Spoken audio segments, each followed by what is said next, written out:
Baik, Assalamualaikum warahmatullahi wabarakatuh. Selamat bertemu lagi dengan saya Rufai Sandi. Dan pada video kali ini saya akan memberikan informasi yang bermanfaat tentang materi pendidikan jasmani. Nah, untuk pada video kali ini, materi pendidikan jasmani yang akan saya sampaikan yaitu mengenai kompetensi dasar materi permainan bola kecil. Adapun permainan bola kecil yang akan saya sampaikan di sini adalah bola kecil tentang tenis meja.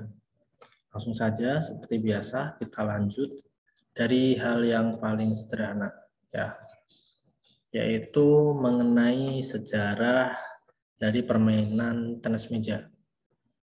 Permainan tenis meja ini muncul pertama kali sejak abad 19 Masehi, kemudian dipopulerkan oleh bangsa Inggris. Pada awalnya, ya kan, permainan tenis meja ini, ya permainan tenis meja ini dikenal dengan nama Wiff-Waff atau ejaannya WHIFF, Wiff-Waff.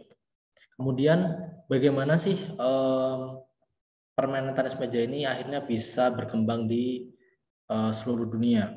Hal ini dimulai ketika tentara Inggris yang saat itu berada di India dan juga sering memainkan permainan Wiff-Waff ini atau tenis meja. Kemudian mulai sekitar pada tahun 1901, konsep dari permainan tenis meja ini mulai mengalami perubahan yang signifikan. Pada awalnya untuk bermain tenis meja, mereka menggunakan tumpukan buku, ya, tumpukan buku-buku untuk net, ya, untuk dijadikan net. Kemudian menggunakan buku lainnya untuk pemukul bola tenis meja atau sebagai bat waktu itu. Jadi tumpukan bukunya itu untuk net dan ngambil buku lagi yang lainnya untuk bat. Namun oleh tokoh yang bernama E.C. Goode atau ejaannya ECGOODE, panggilannya Mr. Goode, mulai membuat permainan ini jadi lebih modern dan seru dengan cara menggunakan kayu, ya, atau papan kayu yang telah diasah, kemudian ditempel oleh karet yang berbentuk juga sama dengan kayu tersebut, kemudian ada bintik-bintiknya, sehingga permainan ini mulai berkembang dan mulai kembali disukai banyak orang karena permainan ini sudah menjadi lebih modern oleh penemuan Mr. Good ini. Kejuaraan resmi diadakan pada tahun 1926 di London atau di London sebagai tuan rumahnya pada saat itu. Kemudian tenis meja ini masuk ke Indonesia pada tahun 1930-an, dibawa oleh Belanda, oleh tentara-tentara Belanda. Kemudian sejatinya permainan tenis meja ini hanya dimainkan oleh orang-orang Belanda saja. Tapi seiring berjalannya waktu hingga Indonesia memiliki organisasi yang pertama, yaitu PPPSI atau Persatuan Pingpong Seluruh Indonesia pada tahun 1939, yang akhirnya hampir seluruh masyarakat Indonesia bisa ikut berpartisipasi memainkan olahraga ini. Karena waktu itu masih dikenal sebagai olahraga pingpong, ya kan? Bahkan hingga saat ini. Kemudian pada kongres pertama di Surakarta pada tahun 1958, itu dari PPPSI diganti menjadi PTMSI, hingga akhirnya pada tahun 1960 PTMSI bergabung ke TTFA atau Table Tennis Federation of Asia. Itu sedikit sejarah singkatnya. Langsung lagi lanjut ke induk organisasi tenis meja. Tadi sudah disinggung beberapa organisasi-organisasi yang mulai awal dibentuk hingga berubah nama pada tahun berapa, kemudian hingga terbentuk induk organisasi tenis meja yang kita kenal hingga sekarang. Induk organisasi yang menaungi tenis meja di Indonesia yaitu PTMSI atau Persatuan Tenis Meja Seluruh Indonesia, atau yang di awal pertama kali namanya yaitu PPPSI, Persatuan Pingpong, ya kan, diganti menjadi Persatuan Tenis Meja pada saat kongres pertama tadi. Kemudian untuk yang di area Asia Tenggara itu ada yang namanya TTFA atau Table Tennis Federation of Asia. Kemudian untuk yang menaungi di tingkat dunia atau internasionalnya itu adalah ITTF atau International Table Tennis Federation. Kembali lanjut, langsung kita masuk ke yang namanya sarana dan prasarana tenis meja.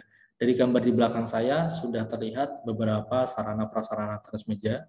Akan kita bahas lebih lanjut lagi. Yang pertama yaitu tentunya ada meja tenisnya atau lapangannya atau alasnya yang digunakan untuk melakukan kegiatan tenis meja ini. Meja ini bervariasi. Ya kan, ada yang permanen, ada yang bongkar pasang, juga ada yang portable.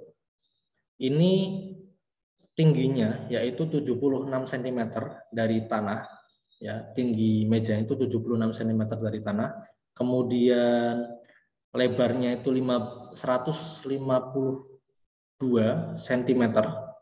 Kemudian apa tadi? Kalau tadi lebar, ya, panjangnya itu 274 cm. Kemudian untuk tinggi netnya itu 15,25 cm dan overnetnya, ya, overnet dari pinggir apa namanya itu, pinggir mejanya hingga keluar itu adalah 15,25 cm. Ya, betul ya. Betul, 15,25. Jadi lebarnya dengan tingginya itu sama, ya. Kemudian kita lanjut ke sarana prasarana berikutnya yaitu bed. Nah, ini bed yang tadinya pakai buku, kemudian oleh Mr. Budi ini dirubah menjadi papan, ya kan, menjadi papan yang diasah kemudian ditempel karet berbintik, ya, hingga jadilah seperti bed modern sekarang ini.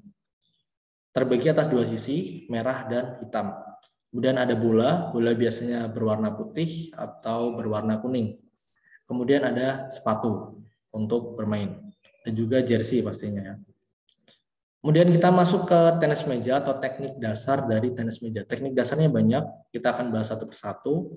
Mungkin di sini hanya menyebutkan teknik-tekniknya, tapi akan lebih lanjut kita bahas di video lain mengenai bagaimana cara melakukannya atau dipraktekkan secara langsung seperti itu.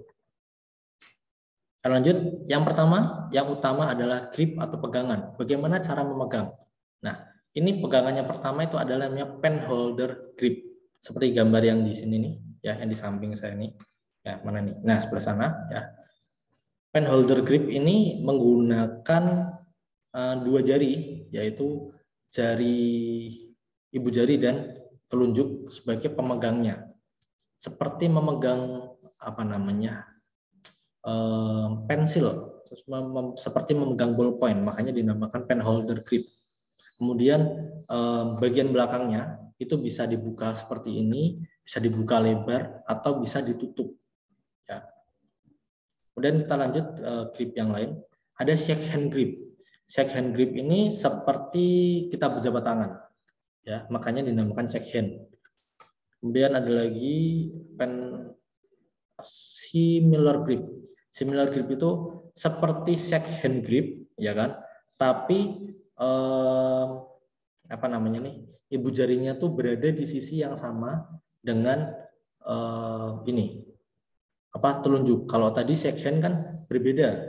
Jadi seperti ini. Ya, seperti ini. Tapi kalau similar itu ibu jarinya berada di sisi pad yang sama dengan telunjuk. Nah, kita lanjut ke perkenaan bola pada bat. Nah, perkenaan bola pada bat itu terbagi menjadi dua, ya kan? Untuk berada di sisi bagian dalam, ya kan? Sisi bagian dalam misalnya kita memegang bat, ya kan? Di sisi bagian dalam sini, ini dinamakan dengan forehand atau perkenaan bola forehand. Tapi kalau berada di luar, ya, berada di luar sini, ini namanya adalah backhand. Jadi ada teknik forehand dan ada teknik backhand, tergantung perkenaan bola pada batnya. Kemudian kita lanjut lagi, ada arah putaran bola. Jadi ketika bola itu menyentuh bat, ya, ketika bola menyentuh bat itu ada tiga kecenderungan arah putaran bola. Yang pertama yaitu top spin. Top spin itu ketika bola berputar ke arah atas. Berputar ke arah atas. Jadi ketika bola memantul, misalkan ini namanya meja. Jadi ketika memantul dari arah sini menggunakan top spin, ini pasti akan memantul ke arah yang lain. Seperti cermin, mantul ke arah yang lain dengan sudut yang sama. Itu biasanya top spin seperti itu. Jika yang kedua ini adalah back spin atau putarannya ke arah belakang, ya kan? Putarannya ke arah belakang jika ini meja, kemudian bola menggunakan putaran back spin, tidak memantul ke depan, tetapi kecenderungannya akan memantul ke belakang, akan berbalik kembali. Itu jika back spin. Kemudian ada arah putaran bola yang ketiga, yaitu side spin atau bolanya berputar ke samping. Nah, bola berputar ke samping ini cenderung susah diterima karena posisinya bolanya tidak tahu kemana arahnya akan memantul seperti itu. Akan dilanjut lagi kita ke teknik pukulan. Teknik pukulan ada banyak, ya kan? Di sini seperti teknik pukulan servis, drive, push, chop, block, smash, dan lob. Secara simpel, servis itu terbagi menjadi dua, servis backhand dan forehand. Kemudian teknik drive, ya, pukulan drive itu adalah pukulan cepat biasanya. Kemudian teknik push itu adalah posisinya mendorong. Jadi di perkenaan bolanya itu biasanya top spin, ya kan? Jadi kita dengan cara mendorong bola. Kemudian kalau teknik chop atau memotong seperti ini, slice, ya, chop, itu cenderung bolanya akan mengarah putaran arahan bolanya itu yaitu putaran backspin. Kemudian block itu digunakan dengan cara kita hanya diam, tapi kita mengetahui arah bola yang akan datang, kemudian bat yang kita pegang itu kita diamkan saja, kemudian hingga bola memantul kembali ke arah lawan, arah meja lawan. Nah, ini smash. Yang biasanya kalau smash itu pasti bolanya cepat dan top spin, ya. Bolanya arahnya ke depan karena posisinya biasanya kita ngambilnya seperti ini, ya, ke atas seperti ini. Jadi otomatis bolanya akan mengarah ke depan. Teknik lob ini biasanya diambil dari posisi bolanya di bawah net, ya kan, bawah net, ke bawah net. Bawah meja, bolanya memantul dia hampir ke bawah kena lantai, biasanya kita angkat hingga bolanya tinggi ke arah belakang, biasanya dinamakan teknik lob, seperti itu. Sepertinya sudah selesai untuk materi tenis meja, permainan bola kecil tenis meja. Jika ada kekurangan, tentu kalian bisa menambahkan di kolom komentar tentang apa itu tenis meja dan bagaimana cara melakukan teknik-tekniknya. Untuk teknik lebih jelasnya akan saya buatkan video mengenai bagaimana cara melakukan teknik-teknik tersebut, baik tadi service, lob, smash, chop, drive, block, dan lain-lain. Ya, jika ada pertanyaan silahkan tanyakan juga di kolom komentar. Semoga bisa saya jawab dan semoga materi ini bisa bermanfaat untuk kalian semua teman-teman, baik untuk pembelajaran, baik guru maupun murid.